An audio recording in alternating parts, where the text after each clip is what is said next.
Yes, a very good morning and a warm welcome to yet another exciting edition of your favorite program, Media Monitor, your program where we give in-depth analysis of the day news as well as the events that got the country and the region talking. And I am your host, Alisha Jali. A very good morning to you. Now, today we are going to be dissecting today's news. But before we do that, let's have a quick look at what is on the menu on Media Monitor today. Scores of shops owned by foreign nationals looted in Soweto and some parts of the West Rand.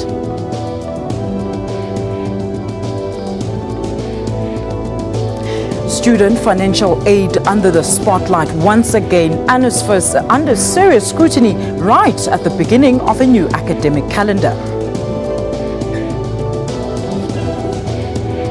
Bafana face a very tough task ahead of their final group stages game on Tuesday against the Black Stars of Ghana. Now, if they don't win this game, Bafana unfortunately will be coming back to the country. Now, we would like to pay our deepest condolences to the family of former Police Commissioner Mr. J.K. Selebi, who died in a Pretoria hospital after a long illness. Fears of waterborne diseases in the aftermath of floods in Mozambique and Malawi. Deputy President Cyril Ramaphosa has returned from Tanzania after witnessing the signing of an agreement for the reunification of the Republic of South Sudan's Sudanese People's Liberation Movement. Big news, Defense and Justice Minister Mr. Edgar Lungu had presidential poll held earlier this week. Now, Lungu of the Patriotic Front received 48.3%, while his rival, businessman Hakainde Hichilema of the United Party for National Development came in second place with 46.7%. Very close race indeed. And of course, Cooperative Governance and Traditional Affairs Minister Pravin Gordhan has now set up a task team to meet with Malamulele residents in Limpopo today. Well, our call-in topic for today is, are we as South Africans selective in who we show Ubuntu to? Do share your views concerning this topic by calling us on the following numbers. It's +2711 714 6843, 714 6847 and 714 6857, or interact with us on Twitter at SA Media Monitor, as well as on our Facebook page Media Monitor, including our email address. That's mediamonitor@sabc.co.za. Very good morning to you.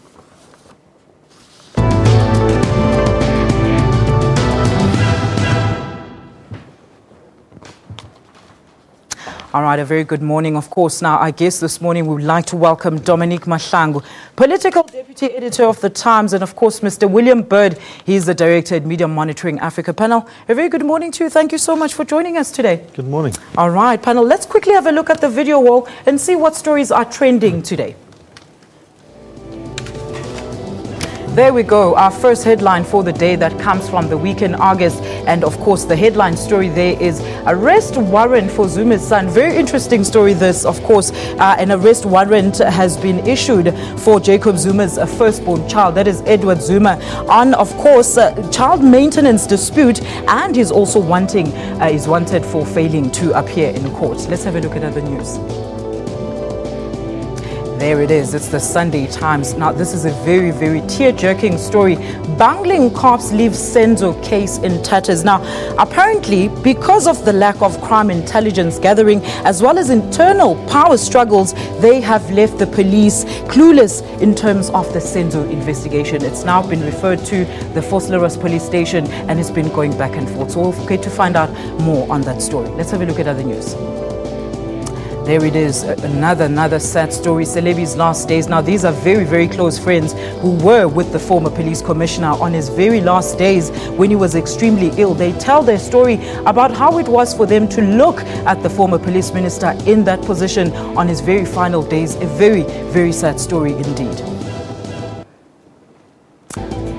All right, and of course, murder under age 6 in Fort William. I know you're definitely going to be interested in this one. Now, mafia boss Didymus Mutasa, who is also the former Presidential Affairs Minister of Zimbabwe, could be arrested for allegations of murder, abuse of office, fraud, sexual abuse of underage girls. And of course, Joyce Majuru is somehow very much linked into the story because apparently she also facilitated the abuse of girls and women to be sleeping with some of the military soldiers. Panel, a very good morning to you. Thank you so much for joining us. All right, let's have another one. Let's have another look at more news. There it is. It's the Sunday Tribune. Zuma arrest warrant. That is, of course, the maintenance court slapping an order on the president's son. All right, panel. Let's start there with, of course, the weekend August arrest for Zuma's son. What do you make of that headline, William? Well, it's an interesting story because, of course, in ordinary circumstances, the media under the Maintenance Act aren't allowed to identify the people involved in these. And in this instance, it would appear there's a fairly clear public interest angle to say that this is the son of the president, that the police appear not to have followed the correct procedures. They've lost the warrant, not once but twice, I understand. And they did, in some measure, try and protect the identity of the child involved, but it does look like there's something quite dodgy going on there. They've lost the warrant, they're making excuses. So yeah, I think it's a legitimate story, and of course what you'd like to see though is greater emphasis on the importance of maintenance. It's one of those things where, again, women in our society are left with a burden of care of the majority of our children, and it's not appropriate that men seem to ignore this all the time. JP, a very good morning to you. I know I called you the wrong person. We'll just give credit to the team, but thank you so much for joining us, JP Masango. What do you make about this headline? To be honest, I haven't been following this news for a long time because in recent days I've been following the news on violence that was taking place in Soweto. So I haven't followed this particular news. All right, let's look at more headlines now. Of course, that's coming through to the Sunday Times. Now, William, I really want to know your views about this because apparently the internal power struggles have led to this case totally now being left. All the policemen investigating in the story, they're totally clueless as to what to do next in terms of the investigation into Senzo Meyiwa's death. Your views? Well, it's a bit of a case of deja vu, isn't it? It's like another high-profile case where, again, the police's investigative work leaves a lot to be desired. You know, you would have thought that after the massive humiliation they encountered in the Oscar Pistorius trial around a whole series of basic procedural issues, that they would have said, we've got to get things right. Again, you've got a massively high-profile case, theoretically the best people assigned to it, and yet you see, again, some basic areas appear not to have been followed through. So it raises bigger questions again about the state and abilities of our police investigative units to be doing their job. And it casts a very negative and disparaging on our police force overall. You add to that the other stories that we see today, and it's yeah, you should be very worried, I think. But what do you think we're going to hear next in terms of the story, William, if stuff like this is coming out at this stage, when we actually thought that they'll be coming with a new direction in terms of a development in this case? Yeah, they look clueless, you know. And again, one of the to the credit, I think it's the Sunday Times. They've done a very nice follow-up story with the man that they first arrested in connection with the murder, and talking about what his life is like. You know, he's unemployed. He's been living far away from where he normally lives because he's been scared for his life. He gets humiliated in public. So it shows you make those kinds of mistakes, they have very long-term and very real consequences. Being identified in the media in that way, being branded by the police as wanted in that high-profile crime. I mean, that alone, I suspect that he would have some kind of civil action against the police force. But again, it's gone silent. We don't know if they're making any progress. And it's important for the media, I think, to continue to follow that story. Absolutely. So we need to do the digging, not the police in this case. William, let's talk about the Sunday Independent, a very tearful, account of the last days of former Police Commissioner Jackie Selebi, the wife, and two of his extremely close friends, telling the nation what happened in those final moments. Your views? Yeah, look, obviously it's very sad when a loved one dies, and I think we can all empathise and sympathise with that. I think what's important, though, is that the media offers some kind of reflective and balanced perspective of them. There's been some very well-written pieces already in response to him saying he wasn't just a villain, he was a hero for these and these reasons and these issues, and highlighting the nuance that it's not just a matter of a fallen hero or he was a villain, goodbye, good riddance. You know, so it's important that we give him some sense of decency in death. Look who's just joined us. It's Mr. Dominic Mahlangu. Dominic, a very good morning to you. Thank you so much for joining us. We want to get your views about this story. Of course, Mr. Selebi's last days, a very painful story accounted there by close family and friends. Yeah, it's a very, very tragic story. I mean, we know Mr. Selebi, I mean, our former police commissioner. But his legacy will always be contested, I mean, if I may say so, because of those who worked with him within the ANC and those who worked with him as when he was a police commissioner. Have got a glowing story to tell. But those, you know, who investigated him and the general public, I mean, remember those statements that I've got clean hands, yet months later, he was found guilty by the High Court. So I would say that, I mean, be as it may, may he rest in peace, but his legacy will unfortunately be contested, which brings by both sides. Which brings me to my next question. What do you think about the general perception of his, you know, of his life in the media now, especially after his death, William? You know, as I said, I think it's important to kind of make sure that the media show both sides to that they understand that there was some highly problematic issues. But and I guess what it calls for is a sense of nuance in understanding people and their lives, that we don't just venerate someone as, oh, he was a hero, anyone who has anything bad to say doesn't know his past, or that we don't just say, well, he was a low-life crook and convicted and all the rest of it. You know, we need to make sure that we say, these are people, they have strengths, they have weaknesses, and on balance let people decide for themselves how they would choose to remember him. But it's an important issue, that sense of nuance, of understanding things. And, you know, with the police, we don't seem to get that sense of nuance. It's like this or this. In relation to this violence that we've seen erupting, you know, you've got community leaders and just about everyone saying xenophobia is driving this. And then you've got the police saying, no, this isn't xenophobia, it's just criminals. You know, and it's where's the nuance? Where's the greater understanding? And I think that's where the media really needs to step in and make sure that we get a full picture of what the hell's going on. Thank you so much for that, William. We'll quickly have a look at what's trending on social media at this moment before we take our quick ad break. There it is, News 1-800. Defense Minister wins Zambia poll. Irish independence there. Thank you for that. That's News 1-800. Sam Sampande, Devon Guy, says, good morning, Mr. Edgar Lungu, President-elect of Zambia. And of course, Angoni says, British High Commission looking forward to working with President Lungu for further development of #Zambia. And of course, Carl Moindi says, Defense Minister Lungu wins Zambia's presidential race. And that's, of course, the #African leadership. Those are the stories that are currently trending. Of course, it's Mr. Lungu's victory in the recent Zambian polls. We're going to take a quick ad break. And when we return, we're going to analyze the coverage of the looting of foreign-owned shops in Soweto and Deep Sloot and Kagiso. Do stay with us. This is Media Monitor.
This is Media Monitor. Welcome back. Now, after a week of violence and looting in some parts of Soweto and the West Rand, Gauteng Premier David Makhura had a meeting with the victims yesterday. Makhura urged local business people to work together with foreign shop owners. In an unfortunate incident, though, a month-old baby has become a victim of the unruly behavior, which has claimed 4 lives in total this week in Soweto. Let's have a look at this clip. This thing, very bad, and I don't know. When they go, where should we buy bread, a time, things like that, you see? All right, we are now joined by one of our own SABC News reporters, Mr. Aldrin Sampear, who will give us a first-hand account to the lootings in Soweto. He's been tracking the story since its inception, of course, earlier in the week. And, of course, Mr. Jean-Pierre Misago from the African Center for Migration. Gentlemen, a very good morning to both of you. Thank you so much for joining us on Media Monitor. Good morning. All right, now, Aldrin, you covered the story for SABC News for all our bulletins, and you were there at the scene. Please tell us what you saw. It was a bit hectic. It was chaotic as well. And you know, as a TV reporter, I'm from a radio background. Normally in radio, it would be okay to just pop out your recorder and start recording what's happening. But now what I found that with TV, it's a bit difficult because immediately when you take out your camera, it seems as though that these looters also turn on you. And you must have heard of this reporter who was stoned and this other reporter, camera person, who was told to delete all the footage that she had taken of police being part of these looters also taking some of the loot. So it was a really difficult story to cover for me, first-hand experience. But something else that I found quite interesting is, the different people that you speak to at times as to what might have caused this incident and what they think is the driving force behind these attacks. Some say it is xenophobia. Some say that's not the case. Some just say that this is pure criminal element. And let's get into that. Jean-Pierre, what is your understanding of this? I mean, the shops that were being targeted are foreign-owned. Isn't that a mitigating of xenophobia? That's certainly xenophobia because it's a selective targeting of businesses owned by foreign nationals. They are being targeted because of their national origin. So for that selective targeting, that's certainly xenophobia. What does, of course... And we have to understand that xenophobia and criminality don't have to be mutually exclusive. It can be criminality at the same time be xenophobic.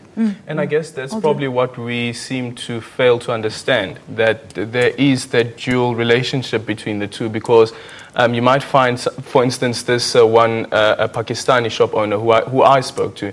He said he doesn't believe that it's xenophobia, but he says the attackers kept on shouting that we do not want Pakistanis in the township, we want them to leave. And this is a guy who's been operating in the township for more than 5 years. So you couldn't understand where all of a sudden there's these xenophobia attacks as perpetuated by some of these people that are now targeting these foreign-owned shops.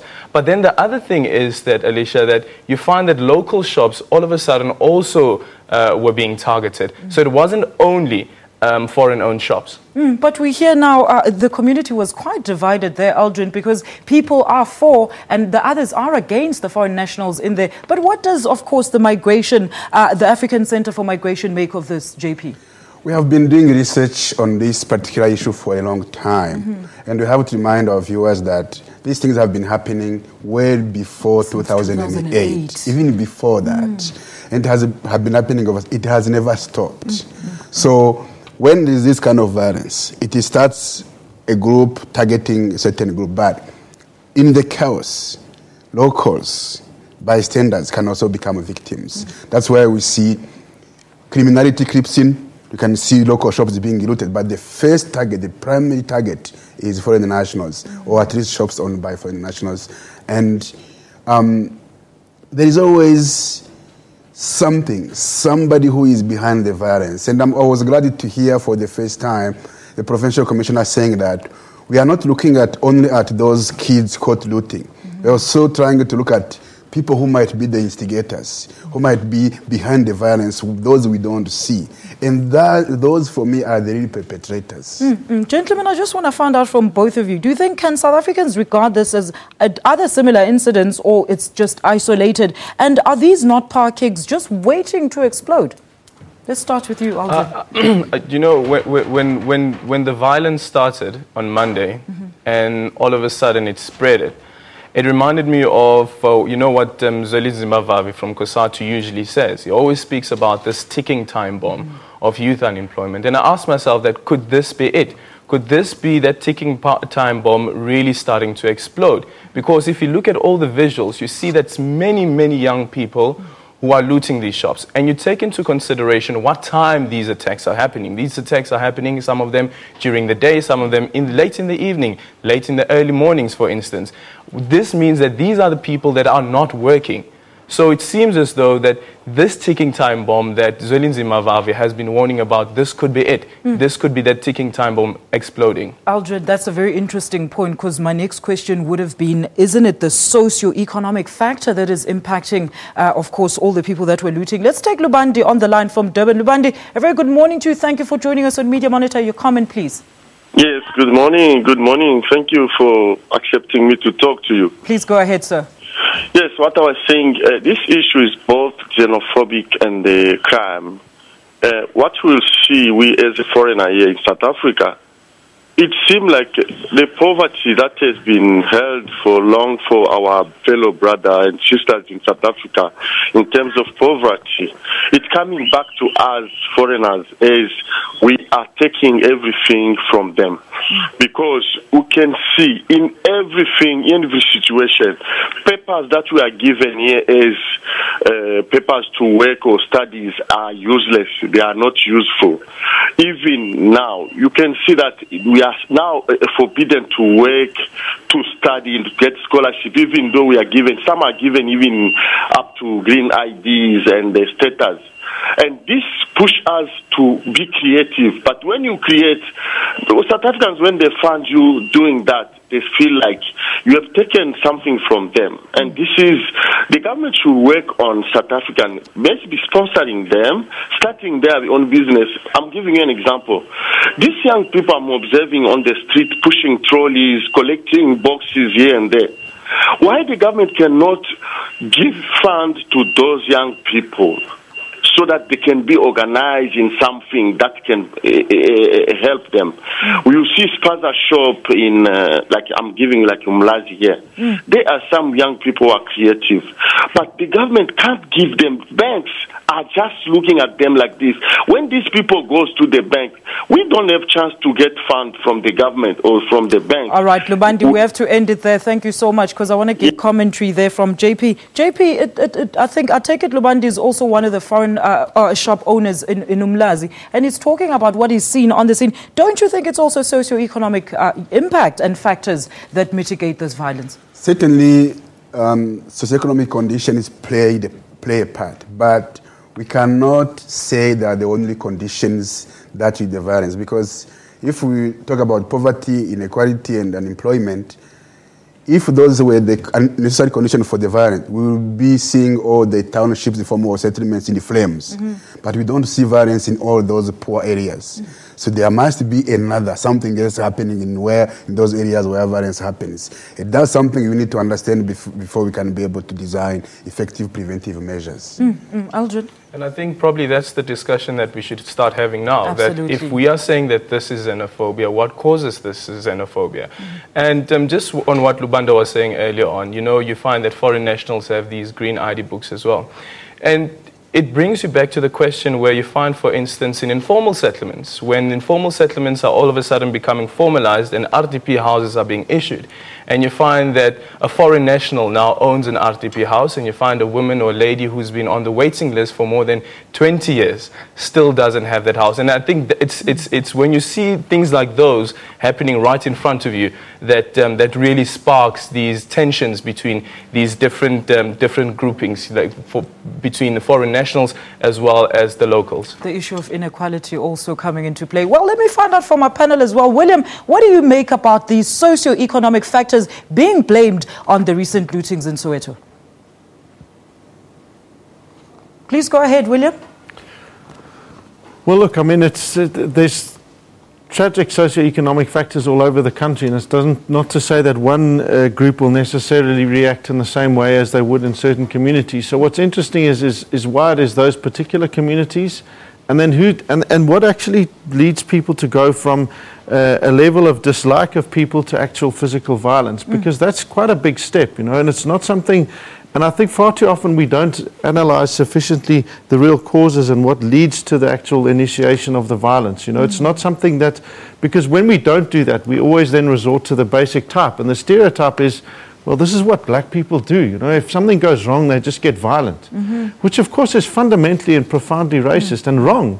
So you need to say, well, what is it that in that circumstance suddenly results in people resorting to violence as a means of doing it? Once it starts there, it's easy to understand how that kind of thing can spread. A lot of people do it. We saw in the UK a few years ago, there people had no need to loot and violent and run around like lunatics, but there they did it anyway, just because other people had started. But it's really understanding the crux of that, about how it is that people can engage with their shopkeepers on a daily basis normally. They can be friendly with some, they may not like them, to then go from that to suddenly becoming very violent. That's the kind of thing that we really need to understand, and we need to look at how we intervene in those situations before that happens. And I think that one of the elements there is if you look at other community protests, is that they arise precisely because far too often people in those communities feel that nobody is listening to what they actually have to say. William, please hold that thought. Let me take Dee on the line from Namibia. Dee, a very good morning to you. Thank you so much for staying on the line. So please go ahead with your comment. Okay, thank you very much, Doris. How are you? Good morning, then. We're very good, sir. Please go ahead, Dee. I'm just calling next door here. Ne? All right, please go ahead. I also want to contribute to the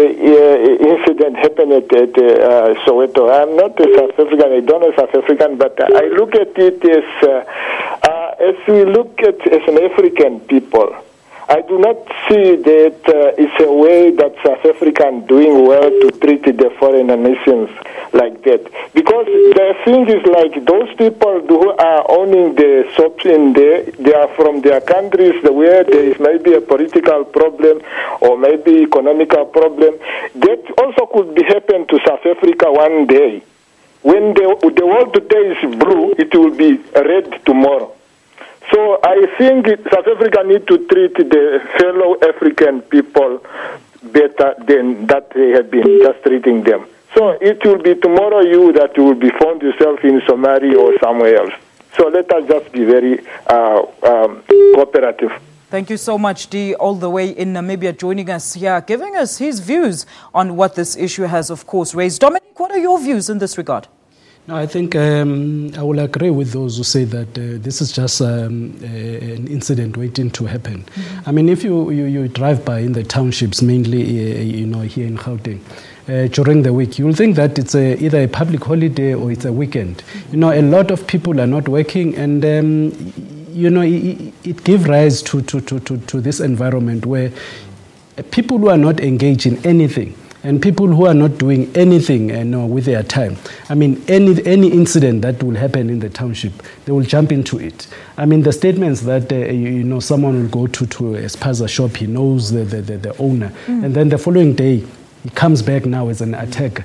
I mean, it raises so many questions that, you saw even during the week, after school hours, and then the incident started going up. It shows that you've got young kids, and you've got even those who are supposed to be either at university or in colleges or in employment. Sitting there doing nothing, and they find joy in doing this. Thank you so much, Dominic. I really wanted to find out from the panel, but I'm out of time. Like, who should really be addressing this? Is it government? Is it the police? Or is it residents? But let's have a look at what some of our viewers are saying at home. Lucky Mash says, denialism never solves any problems. Instead, you drift away from the root of the very problems that you need to solve. And of course, Janet says, the youth I saw in media pictures looked well-dressed and far from poverty-stricken. Interesting observation there. And of course, Ariyama Dimarut says there is definitely selective amnesia when it comes to practicing Ubuntu, experienced as an outsider. Thank you for that, Oriyama. Vusimoyake, last but not least, says, has Ubuntu ever, or was it just a ploy, a tactic used when an opponent is down, seeking reprieve and, of course, regrouping? Gentlemen, thank you so much for joining us, of course, for this very, very, very interesting topic here. And, of course, we're going to take a very quick ad break, and we're going to be back with more news.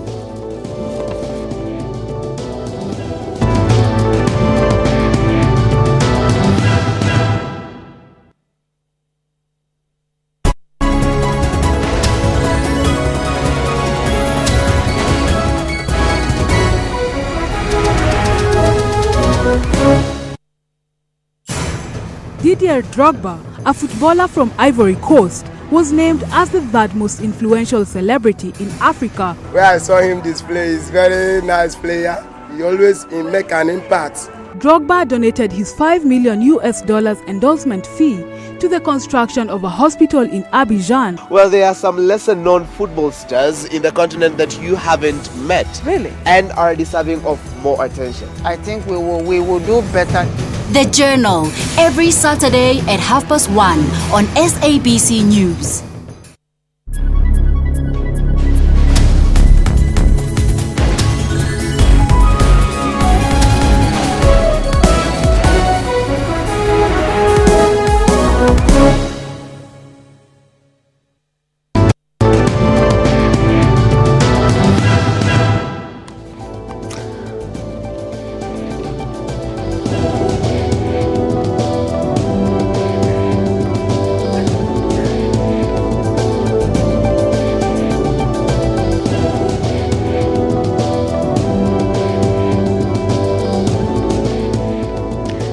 Back to Media Monitor now. Wits Vice-Chancellor Professor Adam Habib has called on government to sort out funding issues for the students. He says the higher education sector is at risk due to lack of substantial funding. Now, 9.5 billion rand in national student financial aid budgeted for this year is said to be inadequate and far too little to help the thousands of needy youngsters. Let's have a quick look at this insert.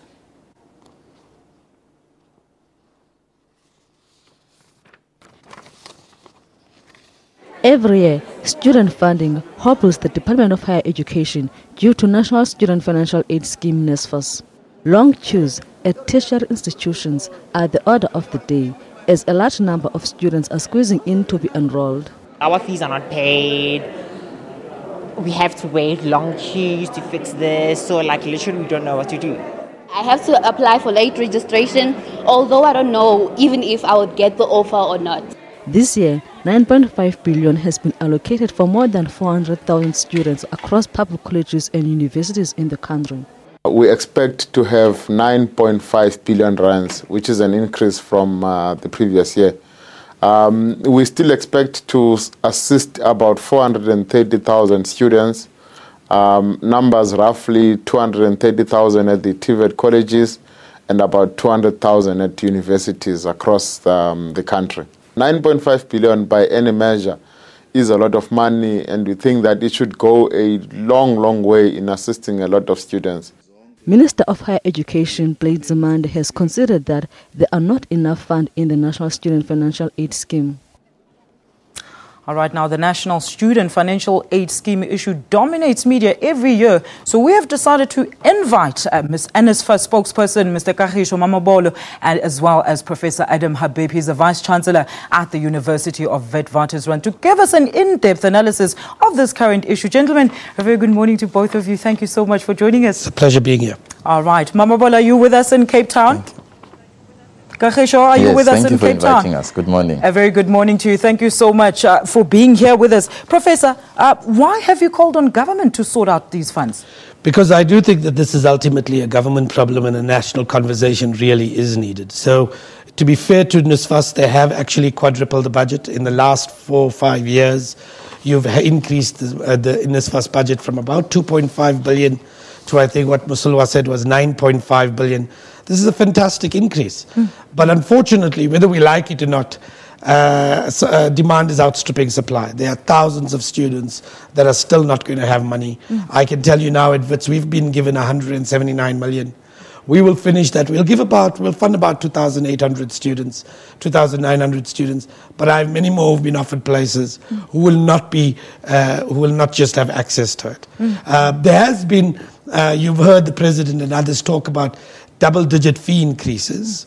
Well, that's true. I mean, WITS increased its fees by 10% this year. But why is that, Professor? Because what the department says is that every time they up the amount of course, of the aid, the universities also up their fees. Why is that? Well, let me so give they you an can't example reach why. the margin. Well, let me give you an example why.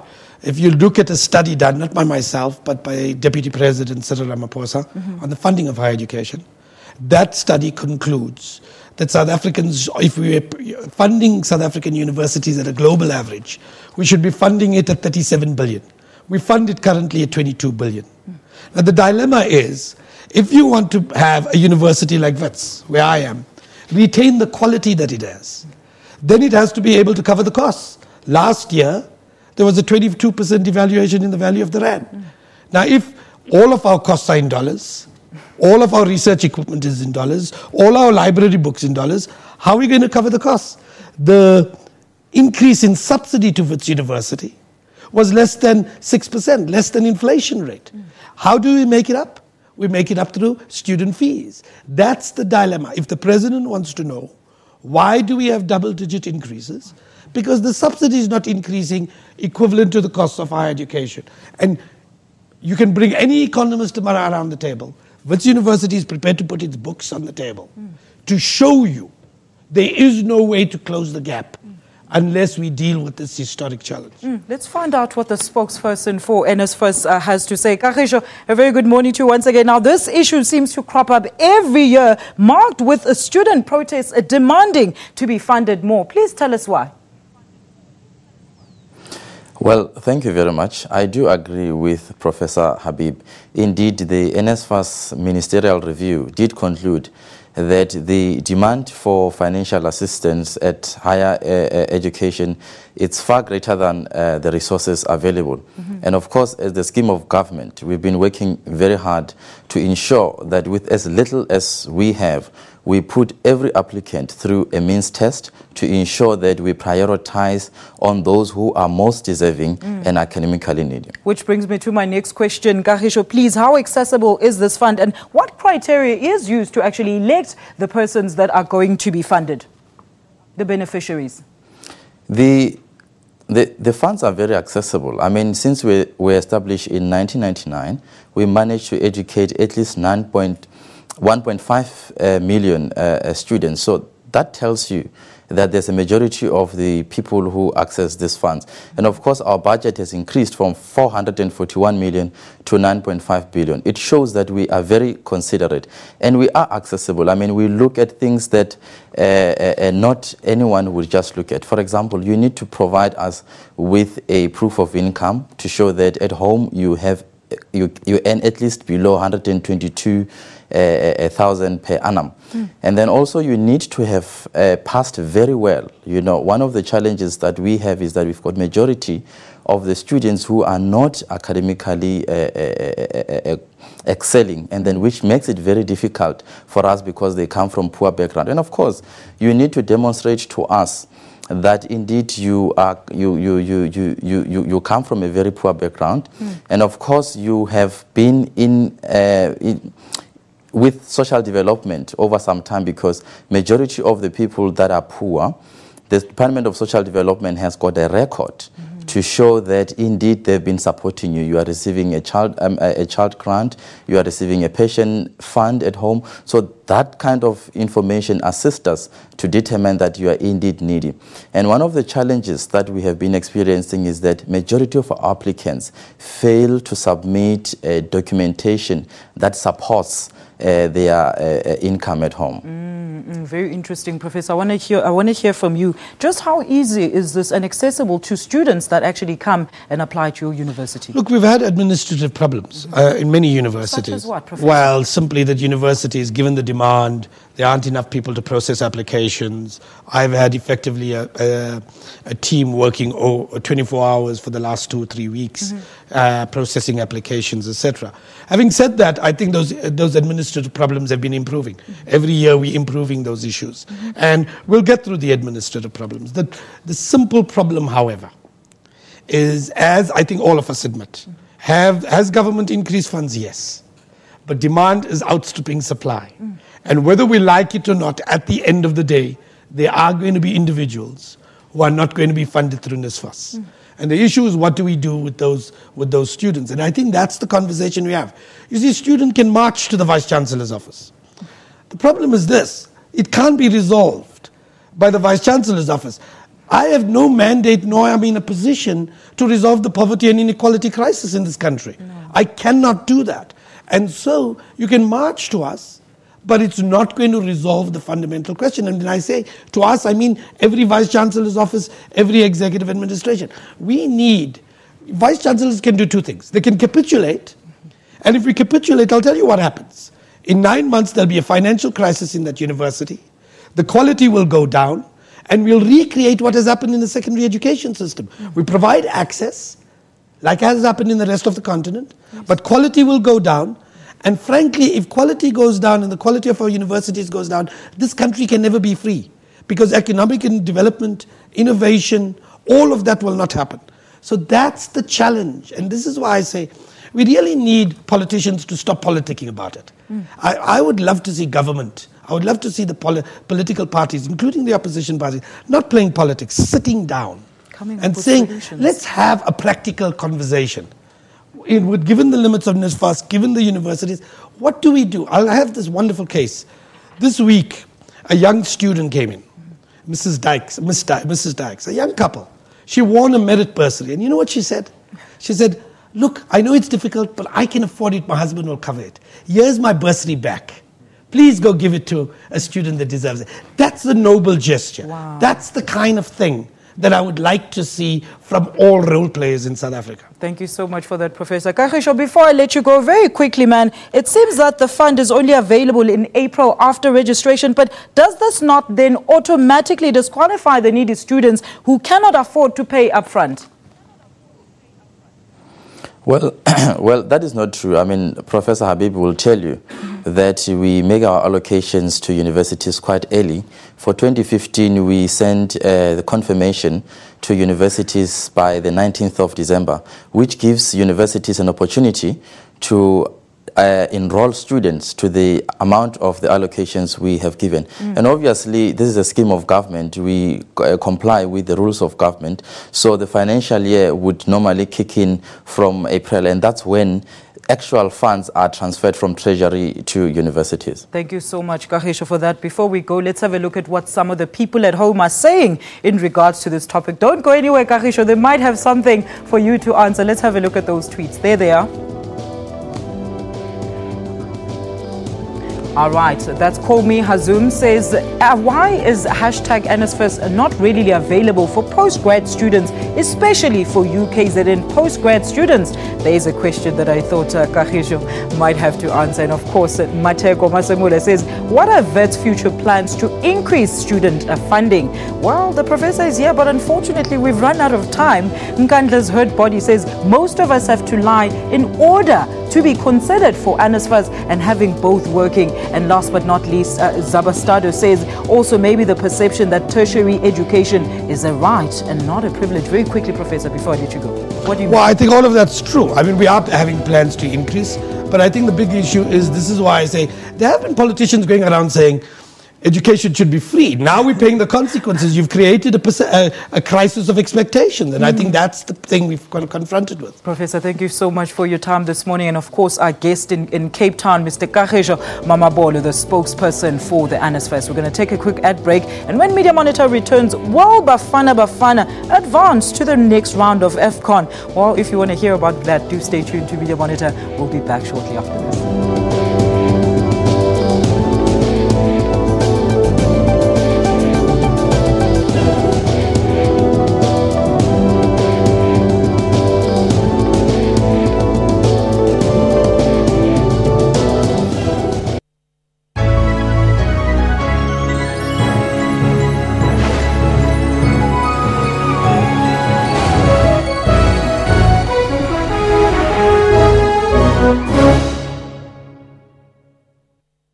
Prominent names have been mentioned at the Arms Deal Commission, among them Winnie Madikizela-Mandela, Tony Blair and Tony Georgiades. Terry Crawford Brown has been making the loudest noise, from taking the president to the highest court in the land to grilling witnesses in the first phase of the hearings. Commissioners have adopted a tough stance with witnesses, compelling them to back up claims and produce evidence. Do you know those MPs? I know some of them, but really, sir, I would not think it appropriate to disclose their names publicly. Your World, weekdays at 9 p.m.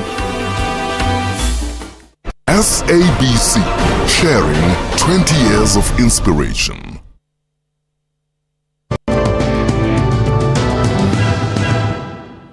Welcome. Welcome back to Media Monitor. Now, the quality of football in the 2015 Africa Cup of Nations has been of a high standard and full of excitement thus far. Bafana played their second match against Senegal on Friday night and drew 1-1. Bafana have a mammoth task to pass if they still want to qualify for the knockout stages of the tournament when they take on Ghana on Tuesday night. Panel, very interesting that again, Bafana finds them in this position where it's a win or lose. It's a life or death situation. What do you think of that? Let's start with you, Dominic. I think, as South Africans, through Bafana, we live in hope.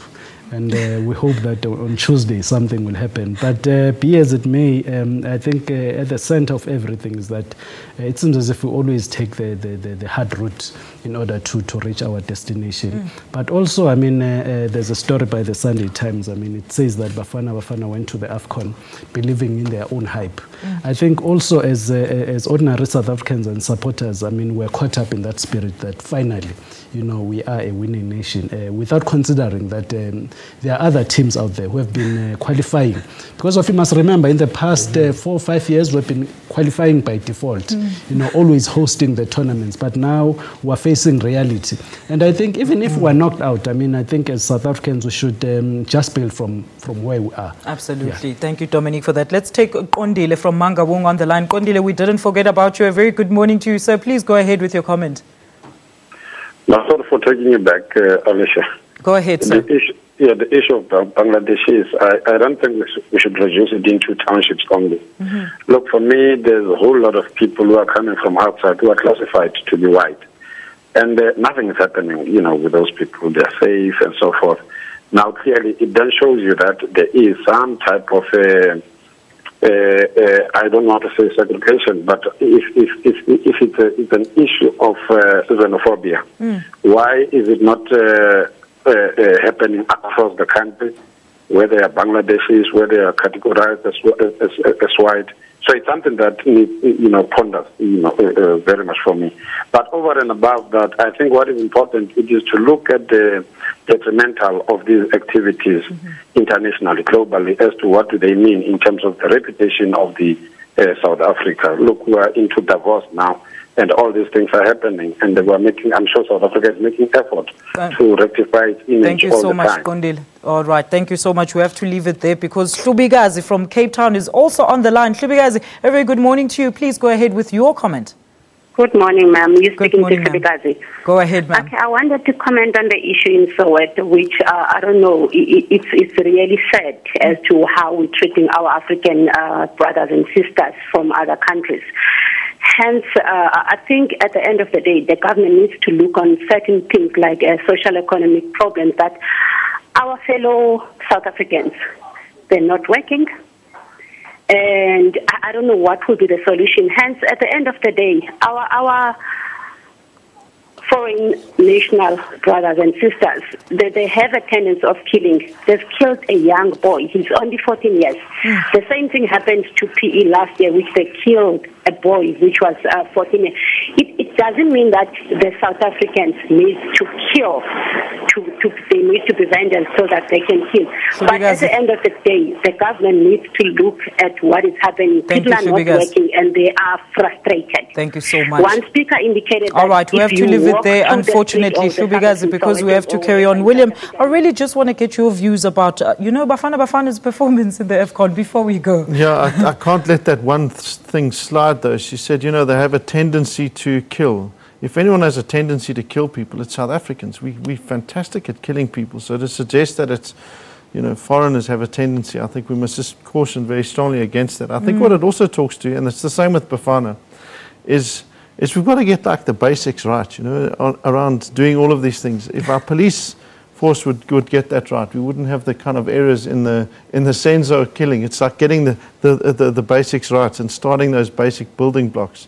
We see it throughout our society. If we get our basics right, we tend to often to look up here to leadership often and very frequently. It's just about getting some of the most basic fundamental things right. Panel, thank you so much for your time this morning. I can't even ask you what newspapers or stories you think will be making headlines, but I think we pretty much have time. Let's quickly find out from you, Dominique. What do you think will be making headlines this coming week? AFCON, do you think Bafana is going to come home? Yeah, I think on Tuesday, you know, all will be suspended, including the chaos in Soweto and other areas. You know, the nation will be glued to their TV sets. But I think the story that is going to be with us for the next 2-3 weeks will be what went wrong in Soweto. You know, what sparked all this thing, this looting and all Thank of you, that. Dominique. Yeah. All right, and you, William, what do you think? Yeah, let's hope that it's not just about what went wrong, but about how we prevent these kinds of things occurring again. And critically, what role of the state, what role of the intelligence services, where have they been in all of this? They always get caught with this, oh, look, there's more violence there. Don't worry, it's just criminals. You know, it's just, we've got to get beyond that kind of point. And then I think Zambian elections, we've just heard the presidential results that are announced today. The media called it, monitoring we did show that they had called it that close, 35 to 30%. It's very interesting. Thank you so much for that. That's Mr. William Bird and, of course, Mr. Dominique Mahlangu joining us on Media Monitor today. And unfortunately, we've run out of time, but your contributions and suggestions are very highly valued. You can follow us on Twitter at SA Media Monitor and share your views and comments on Facebook. You must go to www.facebook.com/Media Monitor and like our page. You can also email us your views about the show. The email address is mediamonitor@sabc.co.za. Once again, thank you so much for watching Media Monitor today.